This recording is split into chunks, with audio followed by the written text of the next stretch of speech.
바이에른 뮌헨이 정말 대참사라고 부를 수 있을 만큼의 최악의 경기를 했어요. 5대1 프랑크푸르트에게 패배를 했고요. 최악은 뭐냐면 수비 라인 전체 다 실수가 나왔어요. 그리고 그 실수가 모두 다 실점으로 이어집니다. 그리고 미드필더 라인에서는 볼 뺏기고, 공격 라인에서는 턴오버 나오고, 수비 라인에서는 실수 나와서 골 먹히고, 골키퍼는 선방 못하고. 이게 오늘 바이에른 뮌헨은 11명의 모든 선수가 다 못했습니다. 예를 들면 첫 번째 실점 장면, 별로 어려운 장면이 아니었어요. 측면에서 크로스가 올라오는 장면이었고, 프랑크푸르트가 크로스가 올라올 때 뛰어들어가는 선수가 일단 많습니다. 이 장면만 봐도 4명의 선수가 뛰어들어가고 있죠. 그리고 이 안으로 그냥 단순하게 붙여주는 장면이었어요. 이게 경기 초반에 많이 나왔거든요. 그런데 여기서 단순하게 붙여줬는데 마즈라유가 걷어내면 되는 거였어요. 그런데 걷어내는 걸 잘 못했습니다. 이 걷어낸다는 볼이 바로 앞에 있는 프랑크푸르트 선수한테 걷어냈어요. 그러니까 여기서 너무 쉽게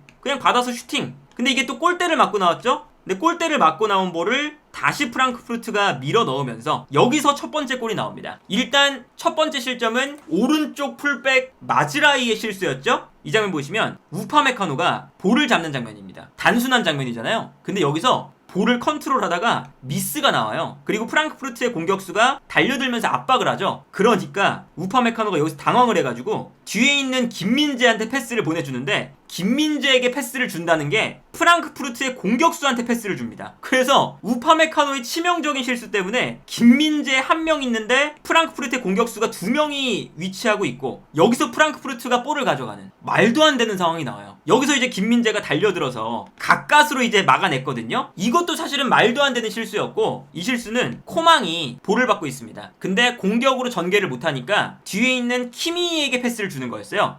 이거는 사실은 뭐 프로 선수가 아니더라도 줄 수 있는 패스인데, 이게 코망이 여기서 패스를 못해요. 제대로 뒤에 있는 프랑크푸르트의 공격수한테 패스를 줍니다. 그래서 이 다음 장면 보면 코망이 패스를 뒤로 했는데 프랑크푸르트의 공격수가 가져가면서 또다시 역습을 당하기 시작해요. 이런 실수가 오늘 경기 이 바이에른 뮌헨은 경기 내내 나왔습니다. 그리고 뭐 특히나 마즈라이 같은 경우가 되게 심했고요. 이 장면도 마즈라이가 볼을 갖고 있는데 키미가 내려오고 있었어요. 이 패스가 너무 세가지고 프랑크푸르트의 미드필더한테 그냥 줘요. 그러니까 여기서도 마즈라이의 패스 미스 때문에 당연히 역습을 당할 수밖에 없는 장면이죠. 이런 장면이 계속 나왔는데 김민재 선수도 이런 실수가 나왔습니다. 여기서 프랑크푸르트가 전방을 향해서 길게 볼을 때려 넣습니다. 그리고 김민재 선수가 이 볼을 따라서 달려나가고 있죠. 그래서 이 다음 장면을 보면 김민재 선수가 뛰어갈 때 반대편에 있었던 이제 크나우프라고 이제 오른쪽 윙어로 나온 선수가 있어요. 오늘 이 선수가 따라가기 시작해요. 분명히 김민재보다 따라가는 타이밍도 늦었고 스피드도 김민재가 빨랐습니다. 그런데 여기서 김민재 선수가 볼을 가져갈 수 있는 아주 쉬운 찬스였는데 본인이 볼을 앞에 두고 약간 방심을 했는지 크나우프가 달려들 때 약간 몸싸움에서 밀렸어요. 그래서 크나우프가 김민재의 볼을 빼앗아내는 데 성공을 합니다.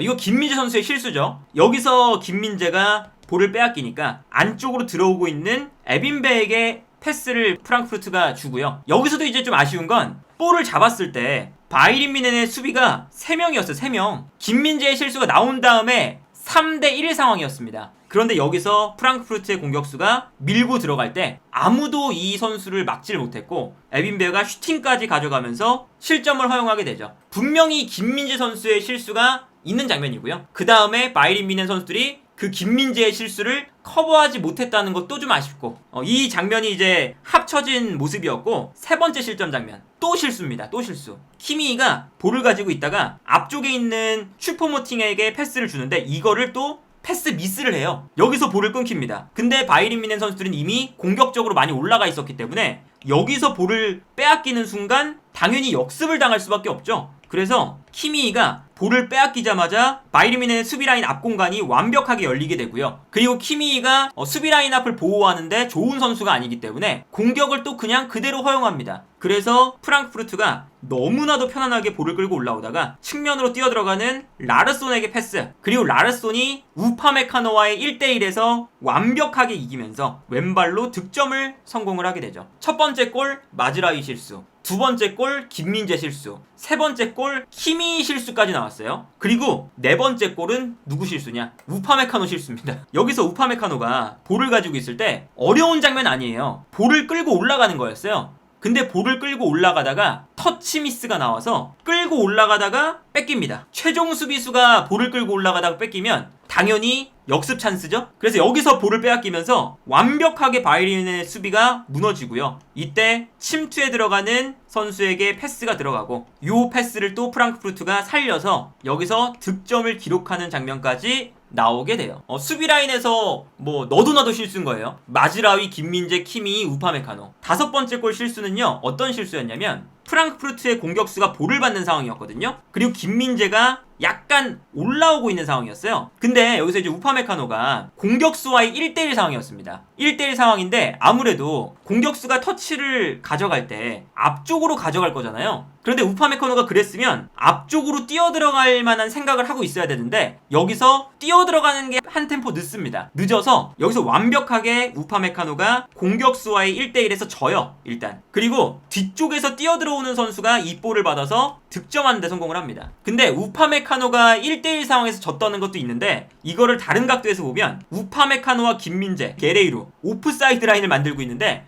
반대편에 있는 라이머가 혼자서 뒤에 있어요. 이 볼터치가 흘러가면서 앞쪽에 있었던 크나우프가 득점을 만들거든요. 그래서 이것도 오프사이드 라인을 제대로 못 맞춘 거죠. 오늘 경기 전에 바이에른 뮌헨의 뭐 급식에 문제가 생겨가지고 모든 선수가 식중독에 걸렸다. 이런 거 아닌 이상은 오늘 경기가 정말 설명이 안 될 정도예요. 그 정도로 골키퍼부터 공격수까지 11명의 선수가 다 못했습니다. 잘 못했다는 게 그냥 단순하게 못한 게 아니라 그냥 볼터치 자체가 다 막 이상하게 튀고 패스도 다 못하고 공격도 못하고 수비도 못하고 선방도 못하고 수비 실책 나오고 공격 상황에서 결정적인 실책 나오고 이거는 진짜 말도 안 되는 오늘 경기였고 바이에른 뮌헨 입장에서는 그러다 보니까 김민재 선수도 정상적인 폼이 아니었어요. 그러니까 몸 상태 자체가 이게 오늘은 투엘 감독의 뭐 전술적인 미스 이런 거를 지적하기 전에 몸 상태 자체가 모든 선수가 이상합니다. 예를 들면 공격수 한 명이 뛰어들어가고 김민재가 뒷공간 커버를 하고 있어요. 여기서 보통 김민재 선수가 쉽사리 돌파를 허용하지 않거든요. 근데 여기서 김민재가 이 선수에게 돌파를 허용합니다. 그래서 여기서도 완벽하게 1대1을 놓치면서 김민재가 달려가다가 민첩성에서 밀리면서 완전히 측면을 허용하고 측면에서 결정적인 크로스까지 허용하는 모습이 나옵니다. 이런 거 보면 이제 오늘 경기는 이 바이에른 뮌헨 입장에서 제 생각에는 근 몇 년간 최악의 경기라고 부를 수 있을 정도로 바이에른 뮌헨 입장에서 굴욕적인 경기, 아마 프랑크푸르트 역사상에서도 좀 길이 남을 수 있는 경기. 그리고 이게 심지어 바이에른 뮌헨이 오늘 경기는 체력적으로도 우위에 있었어요. 프랑크푸르트는 며칠 전에 포칼 경기를 했고요. 바이에른 뮌헨은 지난주에 이미 포칼은 떨어져 있었고 지난 라운드를 폭설 때문에 경기가 밀려서 안 했죠. 그러니까 선수들이 체력적으로도 문제가 있던 상황도 아닙니다. 그래서 뭐 경기 감각이 떨어진 거 아니냐? 그것도 있을 수 있어요. 2주 만에 경기를 한 거니까 경기 감각이 떨어졌다 라고 할 수도 있는데 아무리 경기 감각이 떨어졌다 한들 5대1이라는 스코어를 허용할 정도로 떨어질 리는 없거든요. 그러니까 뭔가 전체적으로 오늘 바이에른 뮌헨은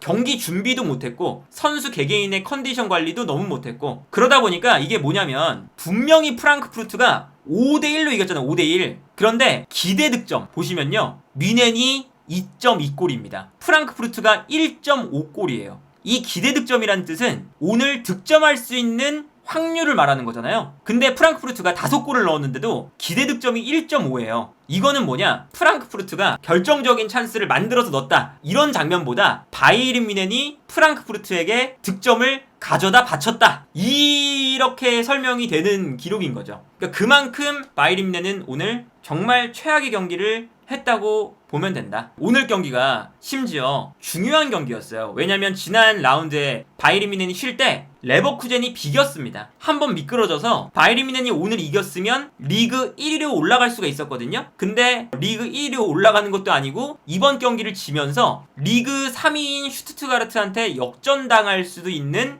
라운드가 되어버렸다. 뭐 물론 이제 이번 시즌 리그에서는 첫 패인데요. 첫 패. 오늘 경기 자체가 너무 심각했어서 아마 이거는 바이에른 뮌헨 내부에서도 아마 평가 자체를 이 경기가 끝나고 좀 심각하게 하지 않을까